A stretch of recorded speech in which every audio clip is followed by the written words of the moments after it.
Hello and welcome. My name is Eric Bagley, host of the SIWI Sofa, and I'm joined here today by three experts on water-related issues. And we're here to discuss a report called Microplastics in the Freshwater Environment, an issue of emerging concern. Now, this is a new report in the Emerging Pollutants in Water series by UNESCO. And joining me here, we have Dr. Sarantuya Zandaraya, the Program Specialist for Water Quality at the International Hydrological Program of UNESCO. And she also coordinates the International Initiative on Water Quality at UNESCO. We have Dr. Michiel Roscam Abbing, of the Plastic Soup Foundation of the Netherlands, and Dr. Olfa Majoub at the National Research Institute for Rural Engineering, Water and Forestry in Tunisia. So welcome you all here to the SIWI Sofa. Perhaps we could start with you, Sarantuya. Now there's a growing concern over plastics in marine pollution. Is plastic pollution also a concern for freshwater environments? And why do you focus on microplastics rather than plastics in general? Good afternoon. Thank you for this invitation to SIWI Sofa. Well, this issue of plastics in freshwater, specifically issue of microplastics in freshwater, is really issue of growing concern, because we are finding more and more quantities of plastics in freshwaters, not only in marine environments, but also in freshwaters, and they're found everywhere in the world, in urban rivers, in lakes, and even in remote areas. So it will become a serious issue in the future, in the coming years, because plastics have become a part of our daily life. It's used in all the consumer products. So it is really difficult to separate plastics from waste, and it's difficult to eliminate plastics from our daily lives. And also the plastic products have been integrated into different sectors of the economies. So the number of products which contain plastics will increase in the future, and also the quantities of plastic waste which will be discharged and disposed to the environment will increase in the future. So it means that the pollution by plastics in the freshwater environments will become an issue that needs to be tackled at the global level in the coming future. So why microplastics? So we see the plastics as debris in urban waters, in lakes, or in seas. They are visible. They are solid, like of waste which we can see, and that the pollution is there. But microplastics are much more complicated, a complex issue because of their size. Because microplastics are the ones which are smaller than 5 millimeters, and they have different sources and the different pathways that enter into aquatic environments, both freshwater and marine environments. So the microplastics are produced as fragmentations of plastic debris. They're also disposed to wastewaters with domestic wastewater, because we increasingly use microplastics in our daily lives, as I told before. For example, one example is microbeads that are used in cosmetic products, or microfibers. They are discharged into wastewater when we wash synthetic clothing. And so it's really it's difficult to control them. So while for plastic debris, where the solid waste management or wastewater management is effective, they can be controlled to a certain extent, because they can be trapped in wastewater treatment plants. But microplastics, because of their size, they cannot be trapped in wastewater treatment plants, and they can end up even with treated wastewater into waterways.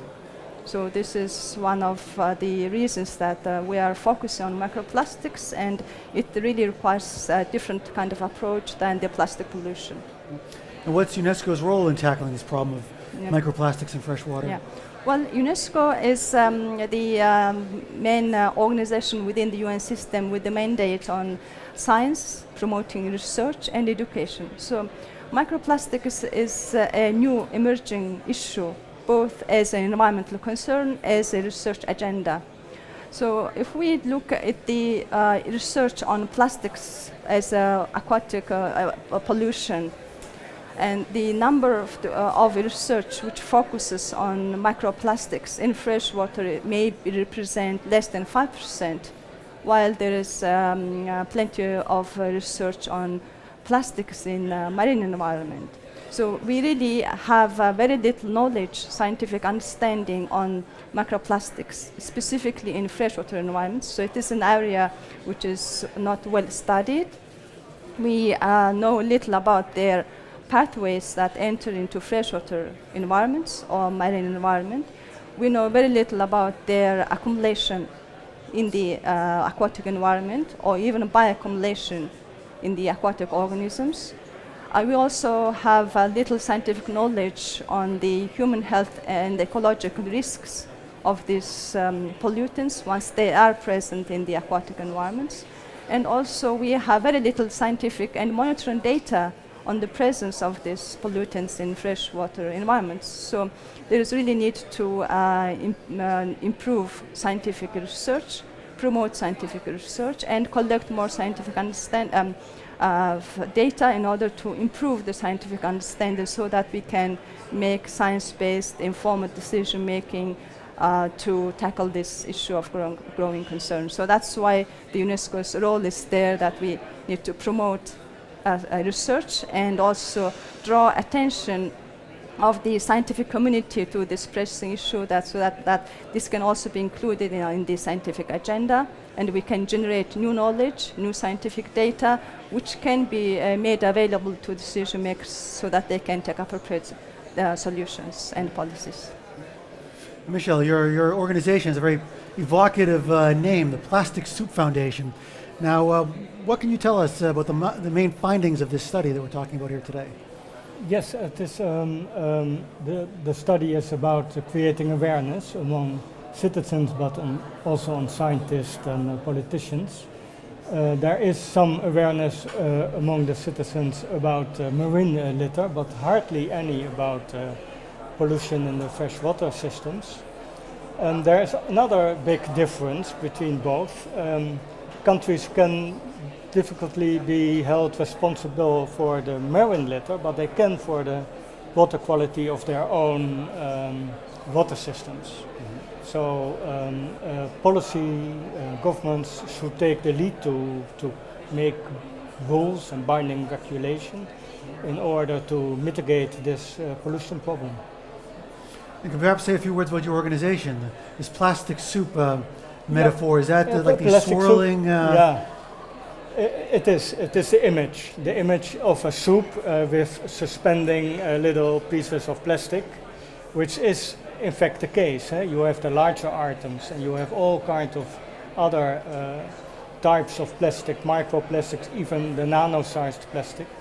And the soup will become more and more soupy-like because larger plastic is persistent, but it does fragmentize. So it breaks into ever smaller pieces.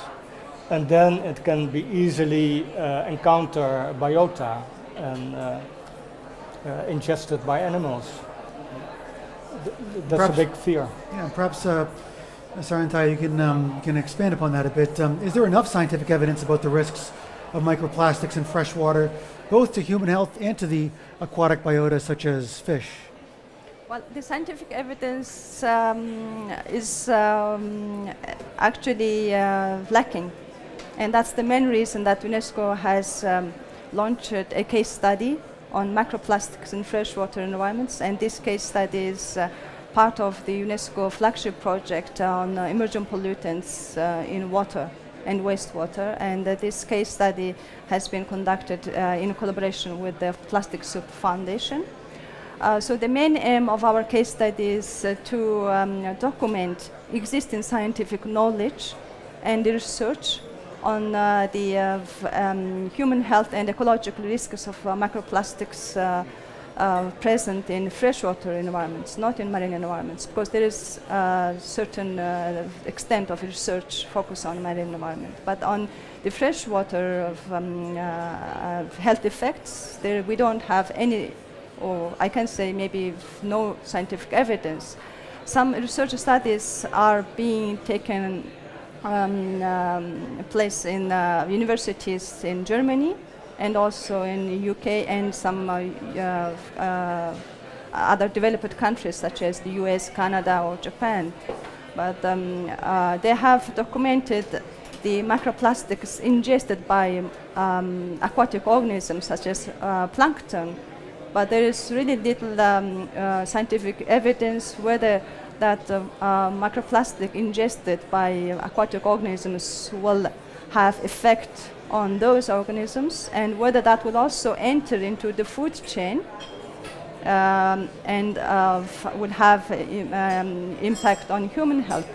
Because these microplastics, they are not biodegradable, they are persistent in the environment, and also they absorb chemicals and pollutants when they are in polluted water, and also when they're disposed to freshwater systems, they may leak those pollutants into water, and also these pollutants may transport certain pathogens. So there might be some impacts, risks to human health as well as to aquatic organisms. But we don't know about their long-term effects as well as short-term effects, and we need to have more scientific research. So that's the main reason that UNESCO is promoting scientific research. And our case study is the first attempt to collect existing scientific evidence and also to identify the knowledge gap so that we can prioritize issues that need to be addressed by the scientific community, as well as prioritize sources, pathways, maybe wastewater effluents, or a more upstream side on the consumer products by raising awareness. So this is really an issue where we lack scientific evidence. Michel, perhaps you can expand upon the awareness aspect of this problem. I mean, is the general public actually aware of these risks associated with microplastics? And are consumers aware that consumer products that they use actually contain these microplastics? Hardly so. That's why we need to raise awareness wherever we can and to address this issue. One problem is that plastics as such is hardly recognized in legislation as being a hazardous product. So people are not that much aware about the hazards. And all these different peer review articles we read about the issue, you can see them as early warning signs. We need to act on the precautionary principle in order to address this principle and not wait until the people are aware.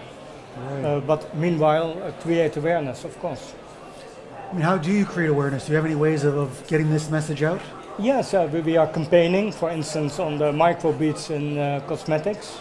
We developed an app and you can scan a barcode and then you see whether there are plastics inside or not. Things like that. Yeah.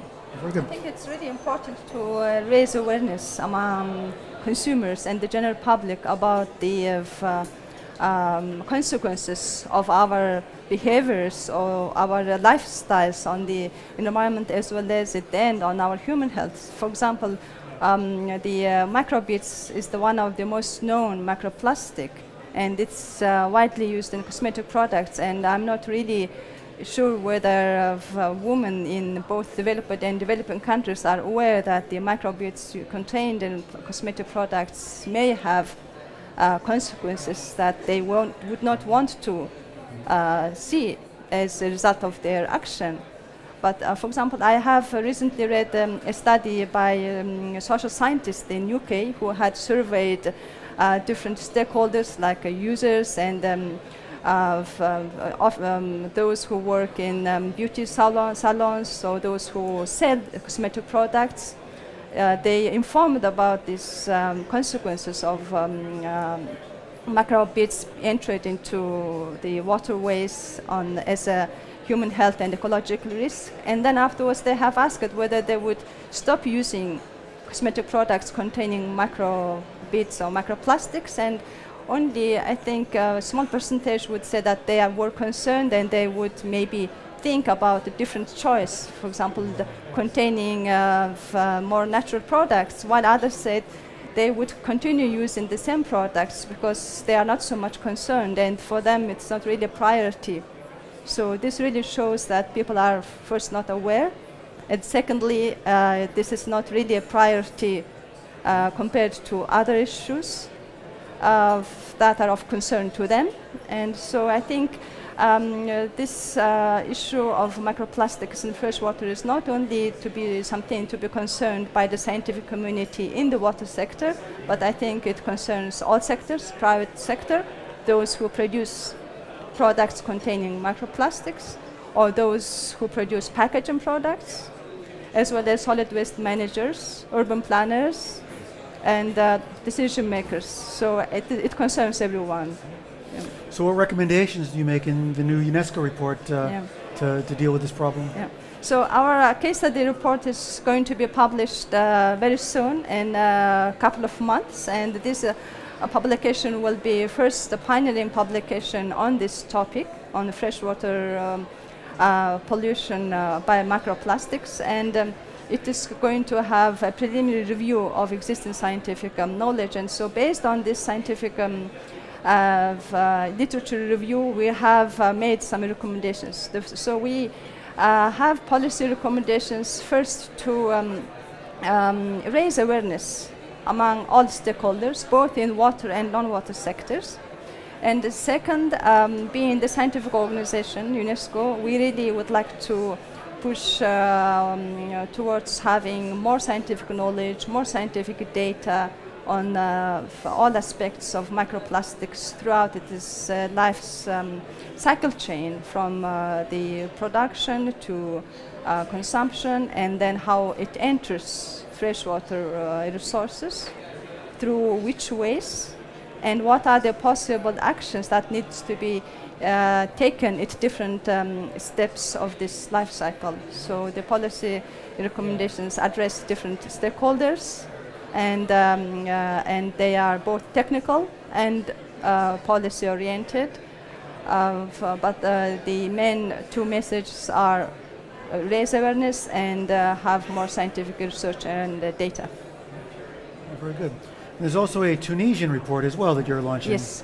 So this report is part of the new UNESCO series called Emerging Pollutants in Water. It contains in total about 16 case study reports, and the case studies are of different thematic and geographical scope, and one of the next reports focus on emerging pollutants in water reuse, specifically in Tunisia. Tunisia being one of the countries where wastewater is widely reused as irrigation water. So I have here Dr. Alfa Mahjoub, who is the team leader of this case study, so maybe she would be the right person to briefly present this report. Absolutely. Alfa, please. Thank you for this opportunity to introduce the project and the report.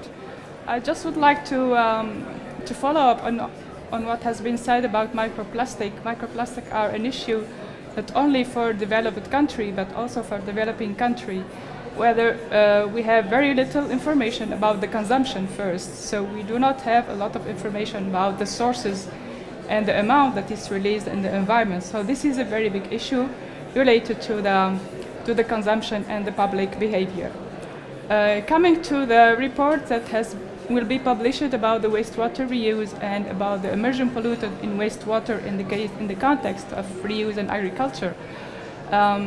We are lucky to have a case study implemented in Tunisia, where wastewater reuse is actually an alternative resource to freshwater resources in area where the freshwater are lacking or they are salinized, but anyway of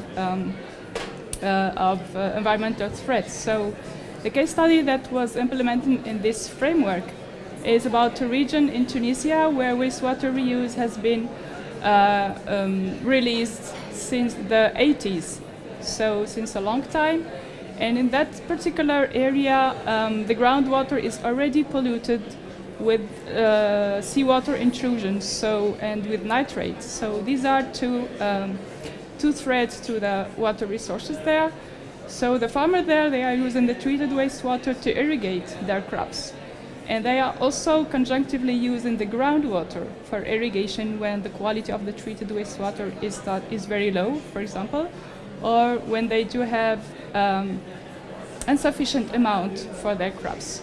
So these two resources were studied in this context, and the study actually is based on field study, where we have sampled wastewater and groundwater to analyze and to identify which emerging pollutant, or let's say pharmaceuticals more particularly, are present in those resources used for irrigation. There is a part also dedicated to a survey in order to identify or to make the state of knowledge. What do people know, including decision makers, including scientists, including stakeholders and the civil society. To our knowledge, it is the first survey that has been done on emerging pollutant, on pharmaceuticals, not only in Tunisia, but I think in the Arab country or in the Middle East. And the results are quite interesting. So, for example, we have found that around 30% of our interviewees have heard about emerging pollutant for the first time, which is speaking a lot about the awareness among the public, among the scientific community, etc. So this is a very big issue. And obviously we had a kind of literature review to know what does exist, actually, what is published, what is known, and what is unknown, to know what to do. So in our report, we try to build on what has been done before, which is very little, and we try to create awareness, because one of the particular things that was very interesting is that we raised awareness among our interviewees. Many of them were very curious, and they went on Google to check what is emerging pollutant, is she saying? And they were really there was a kind of competition to give the right answer, which is very good for the project, actually.